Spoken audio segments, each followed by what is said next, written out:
বাড়িতে ফিরলেন এবং নবীজিকে সমস্ত ঘটনা খুলে বললেন। নবীজি সাল্লাল্লাহু আলাইহি ওয়াসাল্লাম সমস্ত ঘটনা শোনার পরে 2 হাত তুলে আল্লাহর দরবারে বললেন, হে রব্বুল আলামিন, তুমি আবু সুফিয়ানের হৃদয়ে আলো দিয়ে পরিপূর্ণ করে দাও।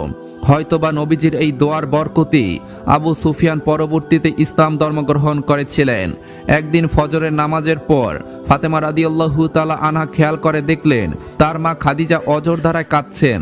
হযরত ফাতেমা রাদিয়াল্লাহু তাআলা আনহা তার মায়ের নিকটে গিয়ে বসলেন এবং তার মায়ের কান্না থামানোর চেষ্টা করলেন, কেননা ফাতেমা রাদিয়াল্লাহু তাআলা আনহা ছোটবেলা থেকেই তীক্ষ্ণ বুদ্ধিমতী সম্পূর্ণ একজন নারী ছিলেন।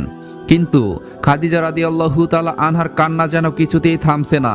ছোট ফাতেমা রাদিয়াল্লাহু তাআলা আনহা যখন তার মায়ের কান্না থামাতে পারলেন না, তিনি তার বাবার খোঁজে বের হলেন। তিনি গিয়ে দেখলেন কাবার সামনে নবীজি সাল্লাল্লাহু আলাইহি ওয়াসাল্লাম বসে জিকির করছেন। ফাতেমা রাদিয়াল্লাহু তাআলা আনহা নবীজির কাছে গিয়ে বললেন, আব্বাজান, ফজরের পর থেকে মা প্রচণ্ড কান্না করছে এবং কিছুতেই তার কান্না থামছে না। আমি অনেক চেষ্টা করেছি তার কান্না থামানোর জন্য, কিন্তু মা কারো কোনো কথাই শুনছে না। ছোট মেয়ে ফাতেমার মুখে এমন কথা শোনার পর নবীজি আর দেরি করলেন না। তিনি ফাতেমাকে নিয়ে বাড়িতে আসলেন এবং খাদিজার কাছে গিয়ে বসলেন। খাদিজাকে জিজ্ঞাসা করলেন, খাদিজা, কি হয়েছে, তুমি কাঁদছো কেন? তখন খাদিজা রাদিয়াল্লাহু তাআলা আনহা কান্না ভরা চোখে বললেন, ইয়া রাসূলুল্লাহ, আমি কবরের কথা চিন্তা করে কাঁদছি।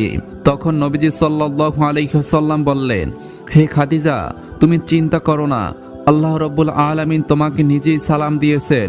সেই মহান আল্লাহ রব্বুল আলামিন তোমার কবরের আযাব মাফ করে দিবেন।